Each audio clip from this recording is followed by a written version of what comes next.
how do you make a small fortune in the stock market? And the answer was you start with a very large fortune and it becomes smaller and smaller and smaller. And that's pretty much the story of infrastructure in India for the last 5 years. So one of my favorite stories as of now is this friend in Mumbai who 5 years ago had a market capitalization of 8,000 crores, that's $2 billion US, and a debt of 800 crores, that's a tenth. Today, the situation is exactly reverse. His market cap is a tenth of his debt. His debt is 8,000 crores. So given this reality in the market over the last 5 years in India, this is going to be a session where experts talk about the question that Stuart Beck asked in the morning. He said, what's it going to take? What's it going to take to get Canadian money into Indian infrastructure, right? We are not going to talk about the problems of Indian infrastructure and so on and so forth. I'm sure you know all about the problems. We're talking about the solution. What's it going to take? So we begin with a 1-minute introduction of everyone here on the dais, and then we'll jump into our discussion, starting with you. Thank you, Shailesh. I represent Export Development Canada, which is Canada's export credit agency. For those who are not aware of what the ECA is, it is similar in role and function to the EXIM. But we go one step further. We are a bank and an insurance company rolled into one. So you can say we are EXIM Bank of India and ICBC rolled into one. We have more than a 60-year long operating history. And for the year gone by, we supported Canadian exporters to the extent of about in excess of $100 billion. In India, we have been doing business for the last 4 decades. So some of the large hydro projects that came up in India were supported directly or indirectly by EDC. Since 2005, we have full-time representation in the market, starting with Delhi and then following it up with a representation in Mumbai in 2007. So today we are in 2 locations, in Delhi and Mumbai, and happy to be participating in this infrastructure financing forum. Thanks, Vaibhav. Good afternoon. My name is Vikram Pant. I work with IDFC's Project Equity Fund. It's a fund that was set up and raised in 2008. So we are very much in the time vintage that Shailesh very colourful talked about in terms of wealth creation. But that's very much not the case with our fund, I can assure you. We raised a little shy of $1 billion in 2008. It was largely from foreign investors. We've invested about 3/4 of it, really. We own about 14 assets. We invest only equity, and we are asset owners across most of the infra sectors of India. So in power generation, both in thermal and wind, in toll roads, in urban infrastructure, in seaports, things like that. So lots of experiences we've had directly as asset owners on both greenfield and operational project issues. Challenges and frankly opportunities. So there are always 2 sides of a coin over here. So look forward to sharing our views on this in the hour ahead. Good afternoon, I'm Vikram Gandhi. I'm the founder and CEO of VSG Capital, which is my own firm, which I've set up to really advise large foreign institutional investors looking to invest not just in India but across Asia. The reason I'm here is that one of my relationships and partnerships is with the Canadian Pension Plan Investment Board, CPPIB. I'm a senior advisor to them both for India and for other parts of the world. So it's probably more relevant for me to talk about CPPIB here. For those who don't know, it's the pension plan. It's one of the many pension plans, but the largest pension plan in Canada. It's got assets under management of $170 billion. And if you look at the returns they generate, plus in Canada is one of the few OECD countries where inflows into the pension plan are higher than the outflows. So good news for all the Canadians here. Is that they're adding about $15 to $20 billion a year of assets under management. So expect to be in about 10 years at about $300 billion. The interesting thing from an India-Canada's perspective is that a big strategic push for the plan is to diversify away from where the concentration of their assets is, which is in the OECD countries. And they clearly are, from a strategic perspective, trying to figure out in different asset classes as to how to get more exposure in markets like India, which is why I'm working with them on one of the things I'm working with is on the India project. As far as infrastructure goes, their portfolio right now is $12 billion. They haven't invested any infrastructure assets in developing countries. The average investment is about $1 billion, and they're investing directly as equity investors in projects as opposed to funds or intermediaries. Thanks. Very quickly, Srey financed something like $4 billion US last year across infrastructure. And that is a large $1.5 billion project finance book. We have a third of the market for construction equipment. And if any of your machinery manufacturers, you probably know us already. We have 250 megawatts of power distribution. We have 14 highway concessions, out of which 4 are tolling. And yesterday and day before, I was with the Americans and the Australians. And they said, what do you want to do? And I said, I just want to make sure that all the Australians in the room get good pensions after 20 years. I'm making the same offer to all the Canadians in the room. Make sure that I'll ensure your pensions after 20 years. Hi, Sanjeev from Scotiabank. Quick introduction. We are the largest Canadian bank in India on the ground presence, 5 branches and gold operations. The local balance sheet is almost $3 billion. We largely deal with the top-rated corporates and mainly into the working capital business. Offshore, we are doing asset-backed finance like shipping, aircraft financing, etc. for our corporate clients, which are booked at our Singapore and Hong Kong offices. That book is almost $1.5 billion as of now. Happy to participate in terms of growing economy in India, and we have been present here for about 30 years, and it is a stable and growing franchise. Thank you. Hi, I am Mata Shah, and I represent a company called Unique West Infra Ventures. Unique West Infra Ventures is a joint venture of Khazana National Bank and IDFC. Khazana holds little over 80% and IDFC little less than 20% of Unique West. And the mandate of this company is to invest for the long term in infrastructure space in India. We've commenced our operations by investing in roads, and we currently hold a majority in Jaipur Somnath project, which is under implementation in Gujarat. We are right now evaluating a large number of acquisition transactions in road sector, and we hope to diversify in other sectors over a period of time. The idea is to provide long-term patient capital and connect opportunities in the Indian infrastructure space with like-minded patient investors around the globe. Great. So it's 2:19, and what we'll do is we'll talk for about 40 minutes. Then we'll open it up for 20 minutes of questions and answers. Is that all right? Yeah. Great. All right. Coming back to what Stuart Gregg said in the morning, the High Commissioner said, what's it going to take to get Canadian money into Indian infrastructure? What are the financial services arrangements that would be attractive for Canadian entities to deploy Canadian dollars into India? And let's begin with Vikram Gandhi. He's advising the largest of them all. Okay, thanks, Shailesh. I guess giving you an earlier example of the fact that your friend's market cap went from whatever 8 billion to 800 billion, maybe you could view that as a value play. Yeah.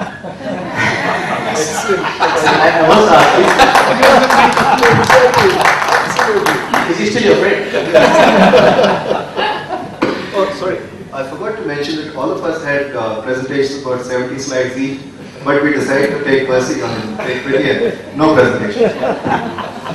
So, if you look at it from the CPP perspective or any long-term pension plan, the probability of them investing in greenfield projects, and again, the Canadian pensioners in this room should be very happy about this. The probability of them investing in greenfield projects, whether it be in India or elsewhere, is probably close to, not probably, is close to zero. And so, they really are focused on the asset class of infrastructure are the brownfield assets, which are up and running, which are got cash flow, which have some sort of track record of operating experience. And so you're looking at it as a pension plan, getting the risk-adjusted return, but much more predictable with longer cash flows. I mean, again, if I look at CPP's perspective, and I give you the example of them having this much money to invest, it's actually pretty tough to invest that kind of money. And so they're much more interested in investing in long-term projects so they don't have the reinvestment hassle over and over again.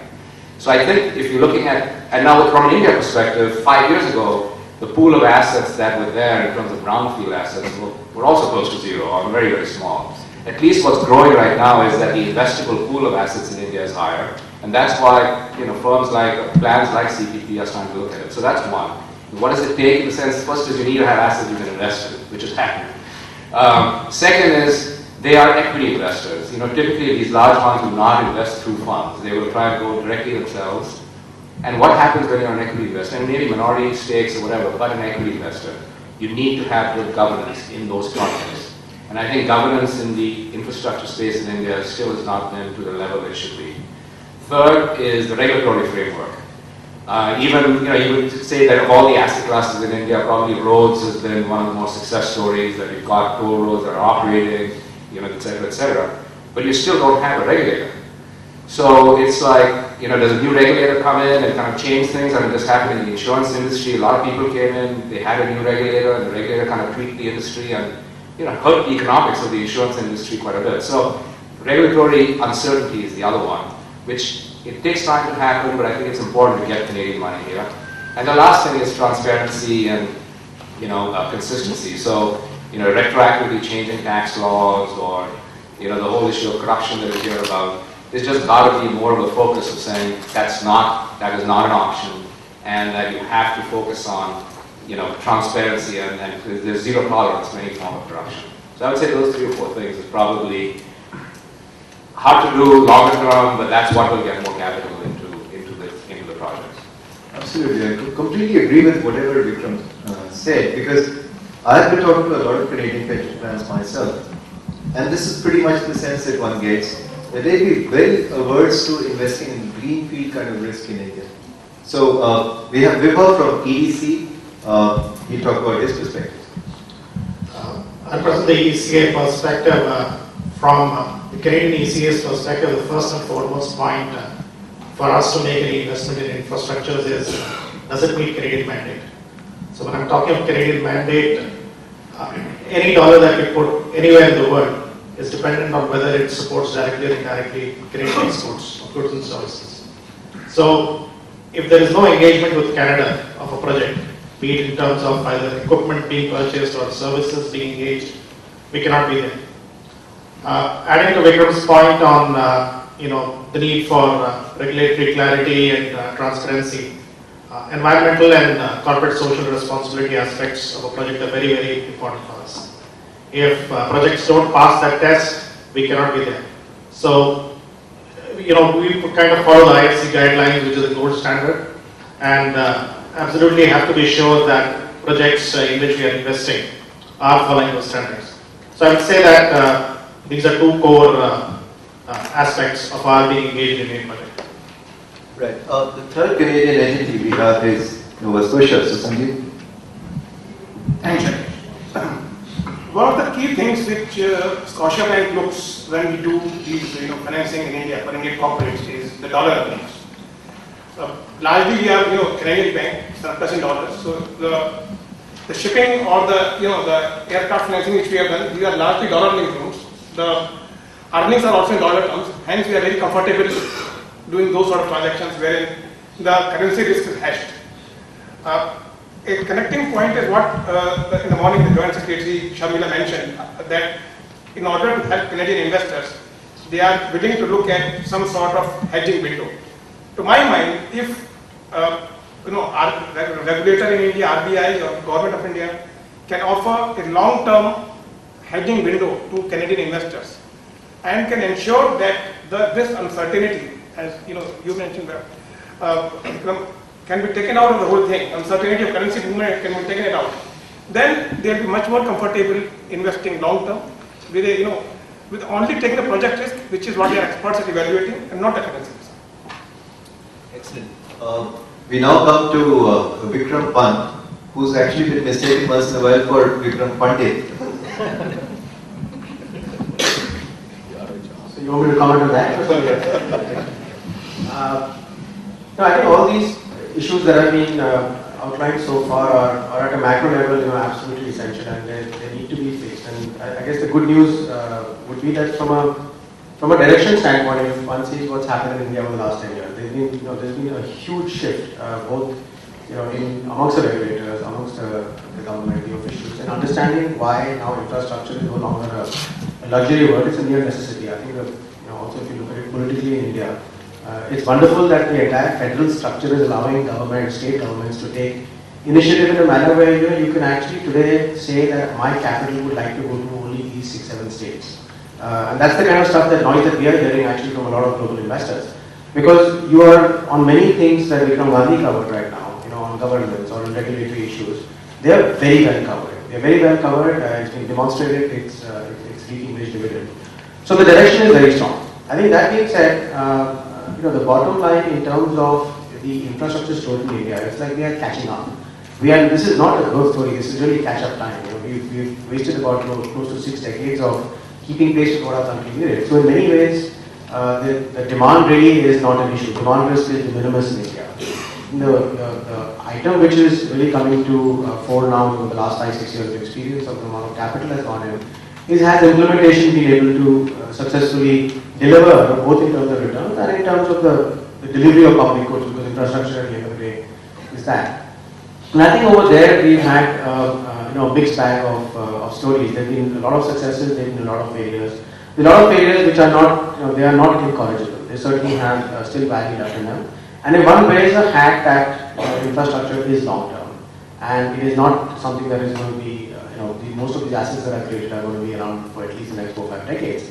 Then I think there is a huge correction opportunity that lies in the hand of the government, of investors, of asset owners, and that process has begun. So in its own way, Shailesh, I think from looking at it from an investor's perspective, a lot of the indigestion that one has seen, or at least stories like your unfortunate friend, there is a big corrective opportunity there. And as investors in assets where we've not had this level of distress, we feel that if you're wearing a long-term hat, you can cover it very well.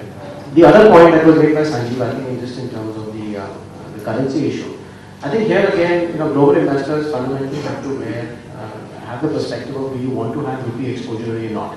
Because beyond the point, yes, there will be a large amount of capital through the measures he indicated. One could cover some element of currency risk through programs or government guarantees. But fundamentally, if an asset is built in rupees and it's earning rupees and it's exposed to rupees, then people need to take that rupee risk. And I think that again comes back, it's a virtuous circle, I guess, that as long as you can give people comfort about the economy, its governance and policies and regulatory framework, rupee risk will be a lot more or less perceived than it is today. Yeah. Absolutely right. And in fact, Vikram Gandhi and I were just talking about how the Canadian pension plan is probably ready to take some rupee risk. I think it's just part of an overall portfolio thing. It's like, if some of you are familiar with fund management, you look at your portfolio and you make a quick thing as to how you want to diversify your portfolio. So right now, a lot of these pension plans have 90% of their assets either in North America or Europe, and maybe some in Japan or something. Over a period of time, if you look at where the world is going 50 years from now, they have to increase their exposure to the so-called emerging markets. I mean, it would be incorrect for them not to do so. And part of that will involve the currency risk.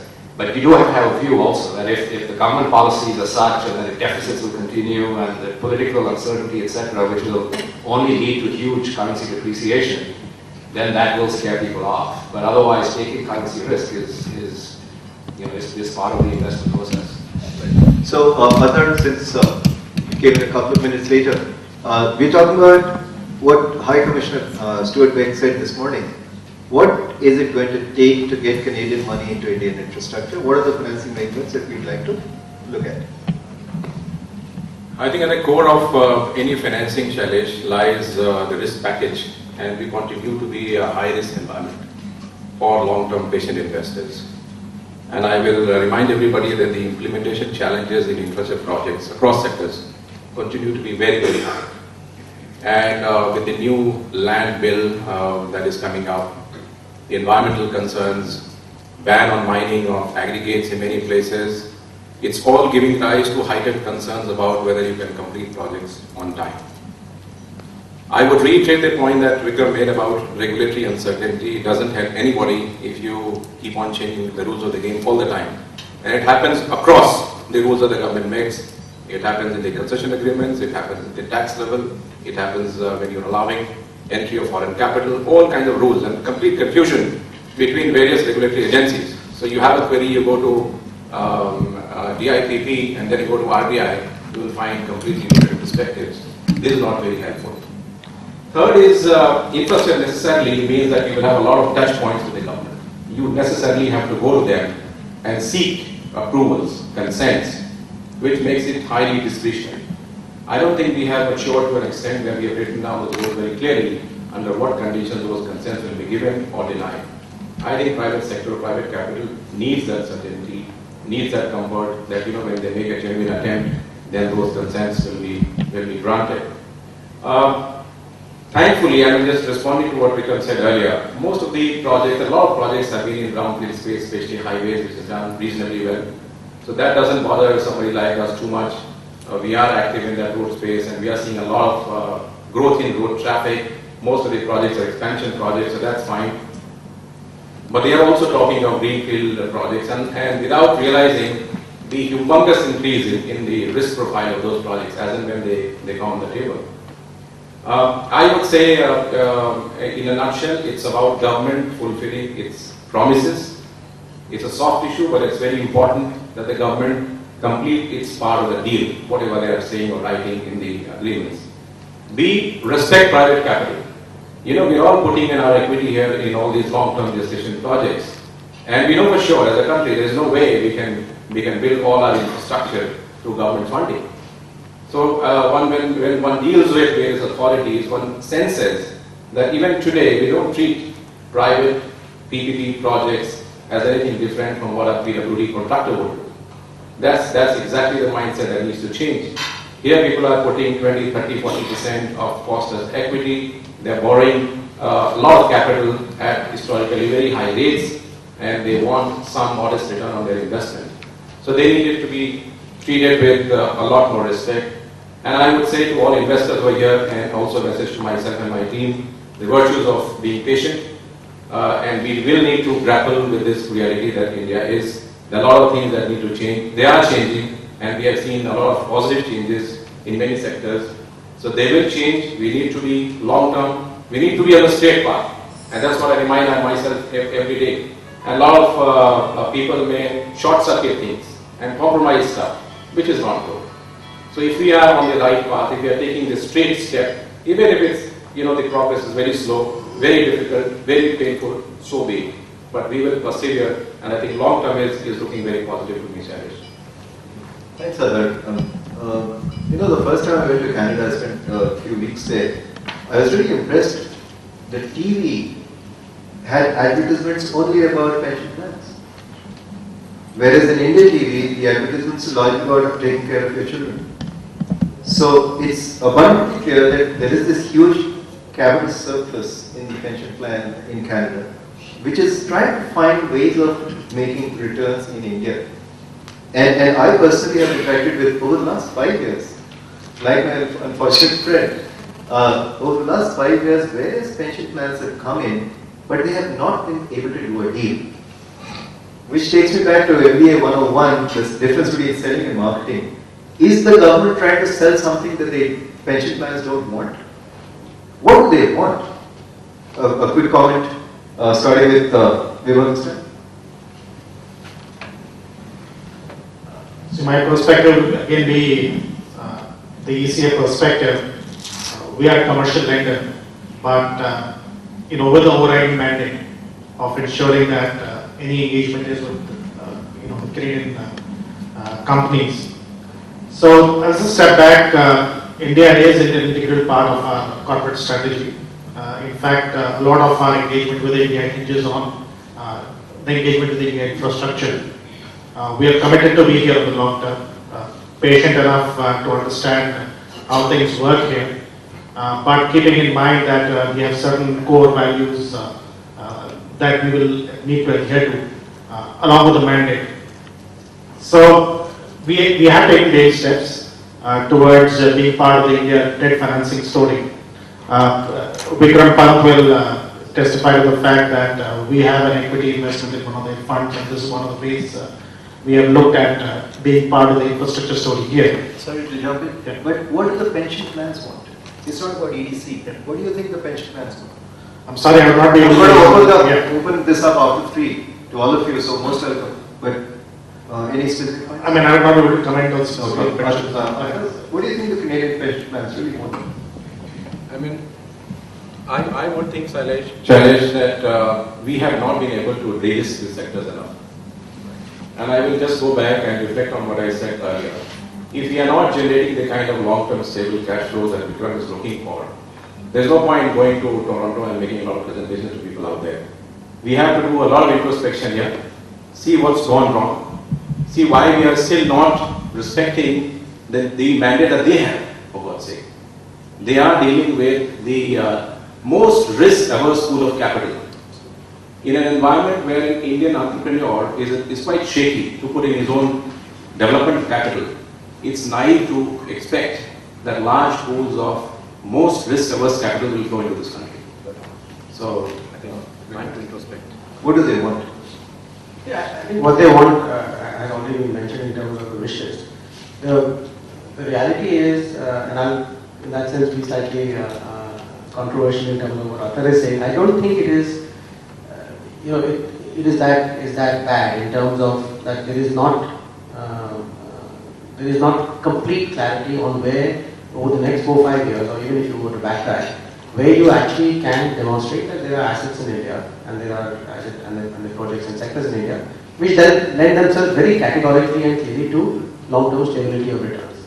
The issue, I think, which is a short-term hiccup, and that's where I think Athar is, and of course we're close colleagues also, we know is that there's been such a big disappointment in some of the implementation issues that today it has become absolutely necessary that unless this is sorted out, nobody wants to invest. Forget Canadian capital. I think even Indian capital can't go there. Today you can't raise capital in the stock market, which was so frothy, which 5 years ago were willing to very nicely open wallets to we used to often have a thing, a joke saying that it is it's price to vision of megawatts that you with on the basis of which you can raise capital.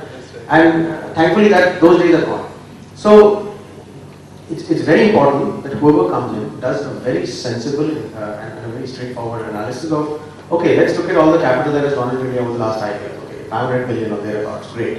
What else had done? How many of those projects are delayed? How many of those are actually on a risk-adjusted basis making returns? Whether they are sub-risk-free or they are above risk-free, are they even covering debt? What has happened? And indeed today, in vintage 2013 March, you will find that there is a fair amount of distress out there. But is that something that's going to last forever? Maybe not. Road projects is something where there's a fair amount of capital stuck in just claims. Will those claims be ever paid? I don't know. But something has to happen over there. Same thing we saw in the electrical, the power sector. You had just a completely dislocated kind of environment where you had no one paying bills. There's some action that has happened there. So there is certainly today items which need to be, they need surgery. This is not going to be something you can put a band-aid on. But once that is done, I think it looks something which makes sense over the long term.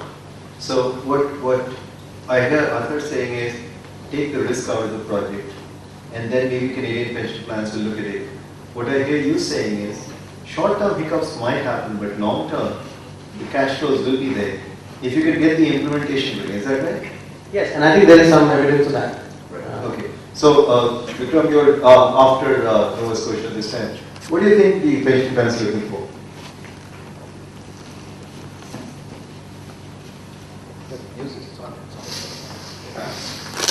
See, the way I look at pension plans is, suppose I was a pensioner, what I would be looking for? I would be looking for a sustained, predictable income. I am not looking for, let's say 40-50% growth, but I am looking at predictable 10% income, every year, which is sustained year on year without any disruptions. What it means is that returns can be low, but predictable and are consistent, and there are not too much of gaps in those returns. So the short answer to your question, Shailesh, would be that that's what pension funds are looking for. Absolutely. Yeah, completely agree with you, Vikram. Yeah. So just to build on that thought process, so if you're a Canadian pensioner and you're looking for low risk returns, stable returns, the most obvious investment class to you would be for the pension plan to invest in Canadian bonds, right? Which is essentially where CPP and all these pension plans, where 100% of their assets were in Canadian bonds just 10 years ago. So then the question is, okay, we're going to diversify out of Canadian bonds. What is the risk premium that is required? And what are the different kind of asset classes that are required to justify CPPIB or anybody else not having 100% of their assets in Canadian bonds. And so then you go back to some, going from Canadian bonds all the way to Indian infrastructure, a little stretch. There are a lot of stepping stones on the way in terms of things you could invest in. But let's say you passed all that hurdle.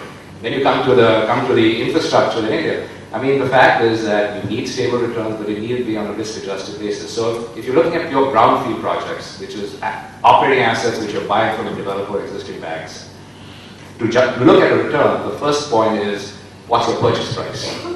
And the question about the purchase price right now is, while you talk about distress and this and that, I'm not so sure that there's actually that much pressure on these so-called distressed people to sell assets at a value that makes sense for the person going in. And why is that? Because I still think there's enough, not enough pressure maybe from the banks, from the stock market, or from wherever, from a government standpoint, to actually make that happen. Two, is that a lot of times when promoters are selling, or the infrastructure companies are selling, is because what they want to do is recycle capital, which is where pension plans come into the picture, which is they are providers of that recycled capital. So the only reason why an infrastructure company should recycle the capital is if they're going to get a better return, risk-adjusted, for greenfield projects rather than keeping their equity in brownfield projects. And then you get back to the whole issue that we've talked about in this panel, which is, are the greenfield projects, given the regulatory uncertainty and given all these other things, right now, are they generating the kind of returns to justify the investment? So one is the purchase price. The second is, we've talked about, which is the regulatory risk, the currency risk, etc. But if you build all those blocks and say, right now in India, the risk-free rate, the government bond rate, 10-year, 8.5%, right, 9%, that bond benchmark, how much premium do you need to get to invest in a toll road? Is it 6%? Is it 10%? How do you go through that analysis? Especially also if you have to factor in the currency risk, because while the plans are willing to take the currency risk, the fact is their returns ultimately are being measured in Canadian dollars. And so while they may factor in the currency risk and we want the exposure, so you take the 8.5 and say, oh, well, on average the rupee should depreciate 4%. Let's say, we can debate that or whatever. So you're already up to 12.5%.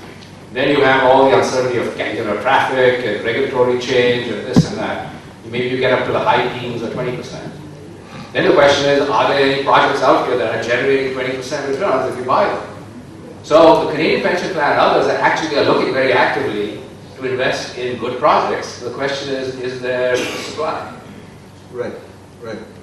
Okay, so let me just build on Sanjeev's point. I used this example on an American Treasury Department official day before yesterday. I said the biggest risk in launching a space shuttle is the first 15 seconds of the launch. After it attains orbit, the laws of physics take over. But everything that can go wrong typically goes wrong in the first 15 seconds. And infrastructure is very much like that. Whatever can go wrong will go wrong while you're building it up. Once it's up and running, a completed bridge is likely to be that way and keep yielding cash flows to the next. But of course, the Americans said, please don't use the space shuttle example. So I said, all right, I'll talk about the caterpillar and the butterfly. A caterpillar is under construction infrastructure. Once it's up and running, it's a butterfly. And I said Canadian pension plans would definitely be more interested in the butterfly stage of infrastructure than the caterpillar. So I completely agree with you. And here is interaction with the second largest Chinese pension plan insurance company.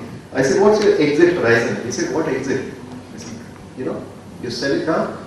He said, I know exactly how much money I have to pay out over the next 40 years. I need cash flow, which is cash inflows to match that outflow. I don't want to exit. I want to sit on that asset. And then I spoke to my Canadian pension plan friends, and they said, you know what? For us, the safest investment is timber. Over a 30-year period, timber gives me the best risk-adjusted, steady cash flows. So I think, so that's the background. Remember butterflies rather than caterpillars. But this morning, Shantala Chowdhury talked about IDF, Infrastructure Debt Fund. I am setting up an infrastructure debt fund. So what does the panel think about that? Starting with you. What's your pitch? First tell us that. I want to make sure that Sara Milshaw's pension is saved 20 years down the line. One line. I'll be looking forward to it most, Shailesh. because we are right now borrowing at 12%, 12.5% for all our SPVs. We are very happy if you can lend to us at less than 10%. That said, I think you will face the same challenges as the banks face. And while trying to attract all kinds of capital from abroad, when you just look at the way banks have traditionally financed infrastructure projects in India, you go to a bank, try and raise debt for a toll road, you will get into a highly recourse kind of a situation. So where Indian banks don't find an appropriate mechanism, they go for a promoter recourse. With the result that if you look at the balance sheets of all the promoter community in India, they're all loaded with all kinds of liabilities. And in a non-IFRS regime, most of that doesn't show up in their balance sheets. So you have that situation where willy-nilly this is the tradition. And we are grappling with it because we are looking at maybe a dozen odd acquisition transactions and trying to see how we can step into those deals without providing the kind of recourse that our friends have provided. So if senior debt providers who have been in the Indian landscape for such a long time, and they have known these promoters inside out, they have all kinds of leverage on these promoter groups and companies, they haven't felt very comfortable. I think it's a question that we should first ask them. And I can cite our own example when we tried to do project financing for our own project. We ultimately persuaded the leading banks of this country not to seek recourse, not from our parents, Khazana and IDFC, because they would not have provided that kind of support. So we were able to raise quote-unquote limited recourse financing or almost non-recourse financing. Unfortunately, if you take the shortcut, if you are not able to do that kind of stuff with local PSU banks, then I don't know how far you will go with ideas. Very good idea, the country needs it, we need capital, and I keep on repeating in every forum that I speak. India cannot build its infrastructure with domestic resources, that's a given. We have to have private capital, both debt and equity. And when that capital comes in, it will ask you to raise the bar at all levels. So we have to raise the bar, and we have to look inwards as companies. Are we doing enough on governance? Are we exercising our choices appropriately, or we just playing by the old rules? Vikram, I'll come to you here. Sure. Ideas, what do you think? Yeah, I think it's the IDF capital pool would be a dream come true. And in its own way, I think it would be ideal for some of the stuff we're talking about, that it would really invest in projects that are mature, projects where there is history, you're refinancing, so you're releasing capital into the economy, and that can go back into churning capital, which can then be used for your project. So it could be a wonderful issue.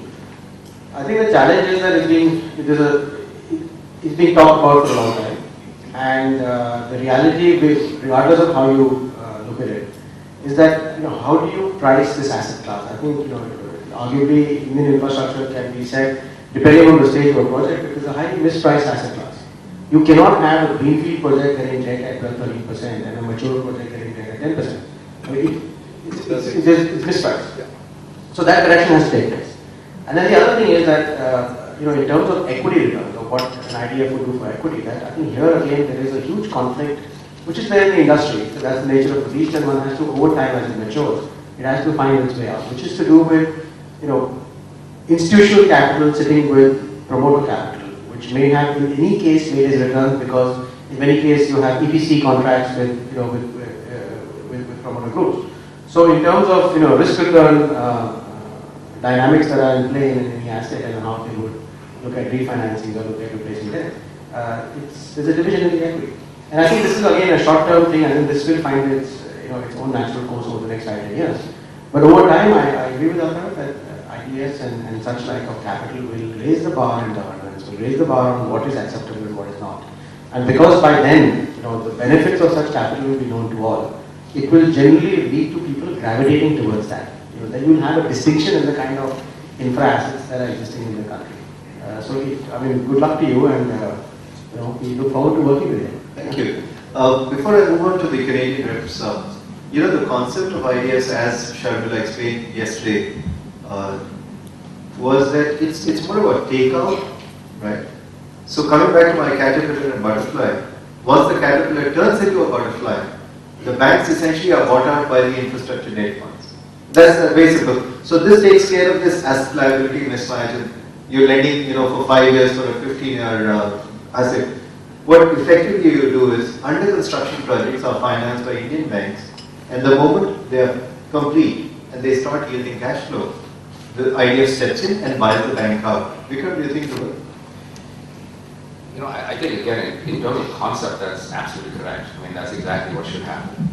The question really is, why is it not happening? And so, you know, it's a zero-sum game. For this IDF, and you tell me, because you obviously more knowledgeable than me on this, but for this IDF to get the kind of return that Vikram was talking about, essentially they'd have to buy these loans out or refinance the banks at certain rates. Which means that to get a higher yield for the IDF, means the bank's going to get less, right, in a way, in terms of just the risk adjusted. So, in a way, that's a zero-sum game. So how does that buy get factored out? And a lot of the banks actually will say, hey, look, if you're going to generate this kind of return on the brownfield part, we just keep it, right? I mean, we just keep on rolling it for every 5 years. It's fine. We can't do more than 5, 10 years, but we keep on rolling it. So I think that's one hurdle. The second is just, and maybe you can comment on this, is that what about Indian pension plans and insurance companies and all that investing in this asset class? Because I don't think under regulatory regime they can actually invest a lot. And so it's a bit of a stretch to say, well, the Indian kind of will not invest in this asset, let's go all around the world to kind of raise this capital.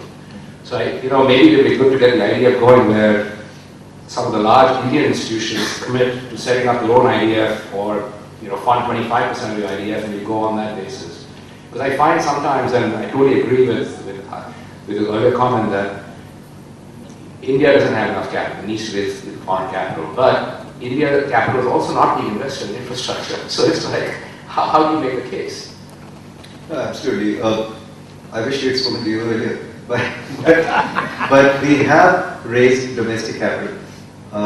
We have met all leading domestic players, and we are fully convinced that until we get some Indian money to show, we really can't go out and raise money outside. So last evening we were at dinner with the pension regulator of India, Mr. Yogesh Agarwal, and we were talking about exactly the same thing.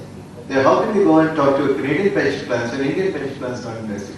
Now coming back to your point, Sanjeev, I would hate my pension plan in India to invest in any risk. I want to, in an American context, I don't want to see my 401k vanish. That's why they only invest, all these pension plans, they only invest in government bonds. Exactly. Canada did 8 10 years ago. And to that extent, I have great respect for the Canadian financial system. Because I was in Canada a few months ago teaching an infrastructure finance course and having a conference in Banff, of all places. And I kept asking everyone, how did you guys survive the great financial crisis? And the Canadians are actually much, much smarter than the Americans. I hope they know Americans. Yes, we have to get Indian pension plans also to invest. But again, my sort of concept would be they would invest only in the butterfly phase, when it is safe, right? They should not invest in the caterpillar phase. I don't want my pension plan blown up, right? Absolutely, but maybe you want to, in your conversation, I don't think the pension regulators want to invest in butterflies either, or can they? So actually I went and met Yogesh Agarwal, the pension regulator, and he told me how I could do it. Not at 20. Alright, Sanjeev. I think at this stage I would like to ask Shailesh one question. When we started IDFC with much gusto in 1998. Take out. Yeah. So I'm in the old IDFC gang and we set up IDFC way back in 98 and we dreamt of providing all kinds of resource instrument structures to bring in long-term capital. Takeout being one of those. And we announced a MOU with State Bank of India, leading bank with a large book, building book in infrastructure, and said we would take up. And when we started chatting with them and other banks, we realized it was such a huge problem. What conditions will you take up? What happens? And we are talking of India. And a lot of challenges that we thought would happen, unfortunately they all happened. So the risks that we were thinking that were in the realm of imagination at that time, they turned out to be true. And that kind of undermined the initial attempt at providing takeout. That was attempt number one. Second was when ISCL came to the market a couple of years ago. Again, a lot of hype, hoopla about that takeout window facility. Nothing much has happened. So you need to find, a magic mantra, Shailesh, and we'll be very happy to hear how exactly you resolve that interface issue. I think it's a good point. 1997 was IDFC after the Rakesh Mohan report. IFCL was 2005 to 2007 actually. Yeah. And the way IFCL began the takeover, actually they were asking the banks to pay them for the benefit of taking the banks out, which was, lopsided. But coming to your point, and you said it, what is the purchase price? So typically, if my Caterpillar is at a coupon of let's say 13, and it turns into a butterfly and I'm the developer, I'm going to go to the bank and say, stop charging me 13, charge me 11. Or I get someone else to buy my loan. And that is, so this 200 basis point differential can actually be split, but of course, as you said, it depends on the purchase price. Right. So, go ahead. So, Sharad, that's happening. Yeah. I can tell you anecdotally or on a daily basis, we've had experiences where we've had precisely this kind of arm twisting by the banks. And these are annuity projects which are not, seem like they're fully constructed projects. So we were actually going in for a bond refinance. And now on the bond side, what's interesting is, and that's to the point that Vikram Rani made, why are local institutions investing? They have, archaic rules and they don't need to be changed, but one of them is to do with rating. So you have to go through a rating process where somebody basically has to look at 15, 20 year cash flows from annuities, which is, in my view, basically asking me to rate government of India risk with us in a charity. So the bond guys and some of the government institutions are now seeing the logic of this. And in this particular example, if things go well, you're going to come down from a kind of 12.5-13% interest rate down to 4%. So, and this is not the only one. Many others that have seen such success. And what's great is that, for example, some of the life insurance companies. We had an interaction with a life insurance company a fortnight ago. And these guys are like, just give me all that you can of this kind of stuff. Now, there isn't too much of it around. Maybe there are 15, 20, 40 projects like this. But this is just give it to me, I'm on. As long as we've done our due diligence, it meets its hurdles and it's rated, this is exactly what I need. I need 20 years time, and this is what I will pay. So I think there is an element of maturity in the whole transition that is this whole Caterpillar butterfly stuff.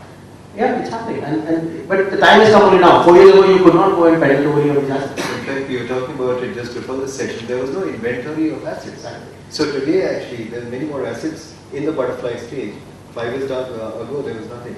But before we open it up to the house, Sanjeev has been wanting to make a comment. From a commercial bank perspective, why would a commercial bank want to give away an asset which is giving it annuity returns? They have done the hard labor of sort of incubating it from Caterpillar to the butterfly, as you said. I'm happy. I have been a commercial banker in State Bank, and thinking from a State Bank cap, I have done the heavy lifting when nobody was willing to do the heavy lifting. Right. And how can a promoter today turn around and tell me that, boss, today you are charging me high, I have somebody else. Where were those guys when I wanted to set up the project and nobody was coming up to finance me? I'm just putting it. No. In fact, this is the exact conversation that Mr. Goyal, CMD of IFCL, and I were having last evening. That he's been a career banker for the last 30 years, and he said exactly this. Now that he's in the IFCL, he's trying to convince the bankers to do take-on.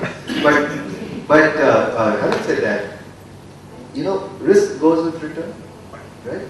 So the higher the risk, the higher the return to the bank, right? When the risk gets taken out, actually the return should come down. It should, right? Sure. And typically what happens is, if you take a private sector lender, he will happily sell down the loan. No ICICI or Axis holds on to the loan, believe me. We've all known it. It's the public sector banks that want to hold on to the loan. And my friend Harsh Bhanwala from IFCL will bear me out that take out the single biggest stumbling block today is that the banks are saying exactly this. I have lived through the pain, now let me stay with the gain. Right? And just to add, if I may, see the public sector banks are asset hungry today. If you see their balance sheets, if you see the pressure, if you see what finance minister talked about the other day, they're all looking for assets desperately. They constitute 75% of the national banking system. What percentage private sector banks constitute? So, the IDF, we'll have to, when you talk about what is challenge to IDF, the IDF offer has to be sweeter than what public sector banks offer is to the same project. That's right. That's the key. That's the key. Harsh, remember that. So the moment IDF offer is sweeter than the offer of public sector banks. There you have a deal. It's a market. Absolutely.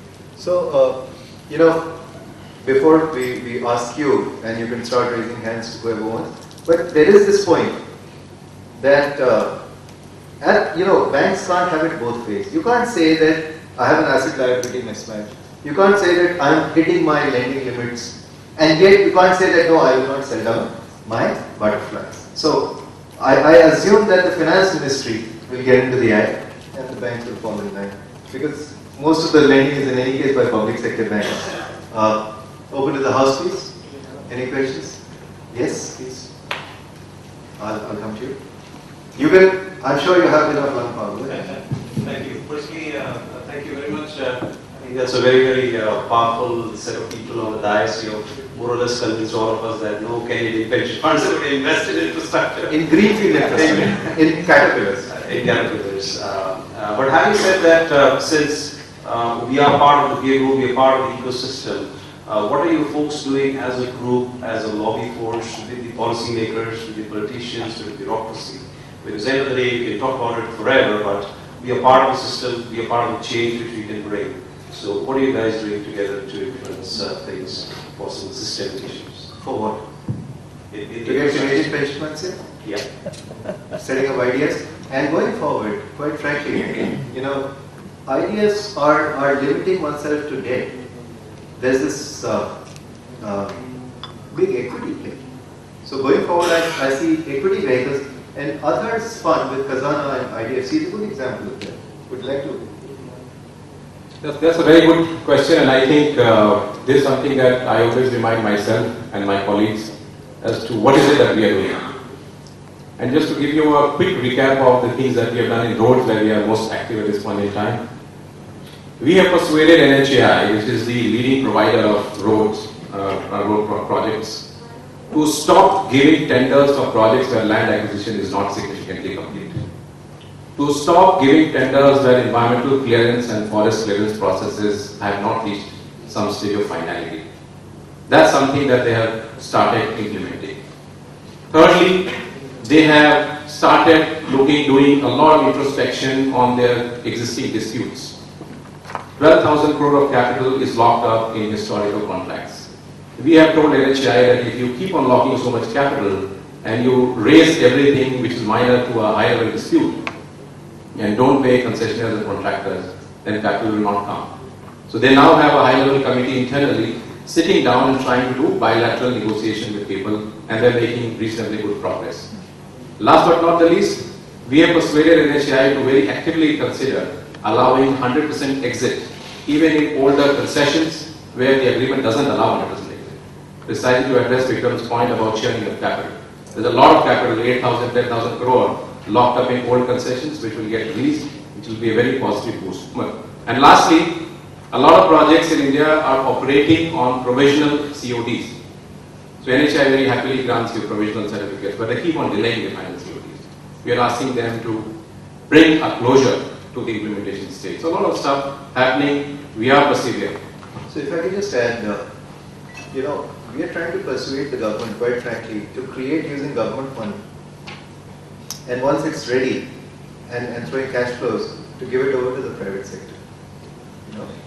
That works every single time. And as my financial colleagues would agree, all of us trust a cash flow statement much more than we trust a spreadsheet.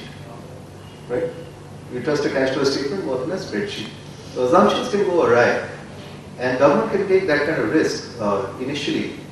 Once it's up and running, let's take a power plant for instance. In India, a power plant, 1,000 megawatt maybe will cost $1 billion, right? But the moment I am synchronizing it with the grid and I have 1 or 2 years visible cash flows, I can actually sell that power plant for not less than $3 to $4 billion. So that's a multiple that you get once it's up and running. The caterpillar becomes a butterfly. So what we are suggesting is that government create and let us take up. Right? You had a question, sir? Yeah. My question was relating to more an observation on the IDFs. As an investor, if you have a call on a debt of a country, then you have a call on the currency of that country. If you do not believe in the currency and the performance of that currency, of that country, You cannot believe in the debt of that country. So I fail to see why people invest in the debt of a country and then hedge themselves against the currency. Because you can get back into your own personal returns in the local currency that you are investing from. The way I look at it, IDFs may not be able to compete very well with funds like Vikram has over here, which is more investing in equities, because investors who invest in equities of a country will have the gumption, the trust, the belief in the country to be able to perform and come up with the actual execution of the policies that they're putting. So my point would be here that equity is a more tenable way where Canadians can look into investing into India rather than IDFs. I would completely agree with you. In fact, debt has that limitation, and equity is more ownership. So you're getting coupon clippers, you're getting the dividends rather than subject to debt. And even funds, debt funds will not provide you the duration that CPPs would like to lock into themselves. So no, absolutely agree. I think that's some of the comment which couldn't agree with you more. I made that right in the initial thing that like a CPP and a lot of the other pension plans are only really looking at equity investments in brownfield projects, because not only do you have the current cash flow, you potentially also have upside on the project. So in terms of the asset class they're looking at, that's what they'll be looking at. I'd also just say that in case they came out very negative that there's money coming in. I mean, the point is that a lot of institutional investors continue to look seriously at the market. I think the ability of the number of assets that are available is growing, which is good. It's just that there's no equilibrium. And if you step back and look at the big picture, I mean, this asset class in India has only existed like 5 years. So in the big scheme of things, that's like nothing, right? So a lot of investors right now are just kind of trying to figure out how to kind of get in the game, play the system, take the currency risk in a thoughtful manner. And I think that's really what, and then the whole regulatory issues and the evolutionary issue, that I think it'll evolve. But right now it seems to be a real transition phase where huge need for capital, but the returns and the facilitation are just not there to make the demand supply kind of meet each other. That's right. No, I just want to, I agree with you. In fact, I think you very nicely articulated. I wish I could record you and show it to all our investors that we meet. No, but on a serious note, I think the point is, you will nail on the head with regards to pricing of risk. At the end of the day, if you are taking India risk, would you and where would you rather be getting debt-like return? Would you rather be getting equity-like return? And I think it fundamentally comes down to the class of investor. So if somebody's mandate is that, look, you're only going to be looking at, super safe kind of a thing, then my counter question to that would be, how safe is debt in India versus equity? Because if you were to look around the landscape, how many actually lenders have invoked defaults or taken over assets and not run them? So at the end of the day, there could always be a point of view about, you're better off being on the equity side of things, where you do genuinely have skin in the game and you can control the destiny of this fledgling asset class better than probably you can as a lender. But at the same time, you do need a fair amount of debt. Infrastructure by definition requires 60-70% of debt. So I agree with you. Foreign capital, at least in our experience from the fund we raised and the discussion we're having, they would like to be in equity. And that's because they've already taken a big mind space leap by saying, I'm going into India. I'm going into an emerging market or whatever you want to call it, whatever the right term would be. But I therefore want to take equity-like risk. So IDF and not to spook Shailesh here, but I think IDFs will have to grapple with this, that fundamentally, how do you price risk of Indian infrastructure when you're coming in with a foreign currency exposure? And it's the jury's out there, and it will be seen in due course. I would actually agree with what you're saying. If I'm doing a 20-year product for a pension plan, it should not be debt, because the debt is going to be repaid in the next 15. So I'd actually go with an equity product, but given the market and various kinds of categories of people, I'm sure there'll be a debt play and an equity play. I would personally agree with you and bet on the equity play more. So 20 years down the line, I can talk to someone. Right. Questions? Yes, please.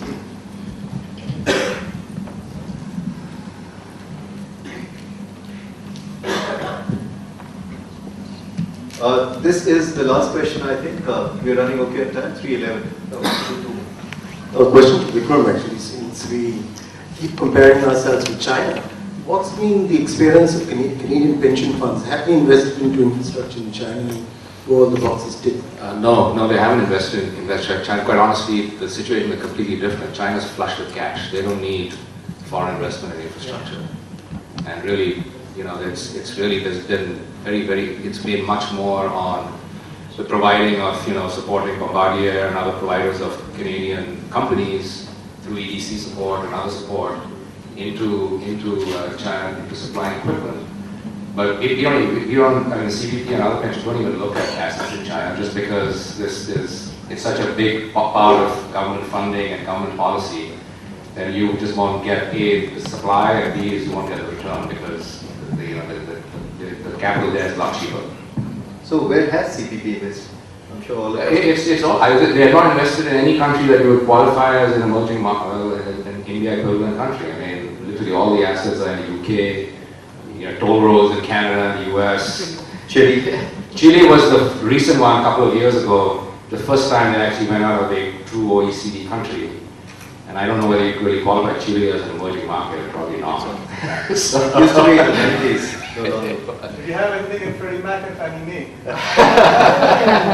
That's the so-called very, very safe OECD, yes. We are the Chicago toll road, apparently. So what I've been able to understand, not only from CPP but others, is that timber, as I said, is great for them. And they would like to have complete risk mitigated cash flow visibility. Yeah, so timber won't really fall in the infrastructure category, right? So I mean, right. Just one small point of the currency. Anyone remembers what the rupee to dollar rate was in 1947? 3.5 rupees.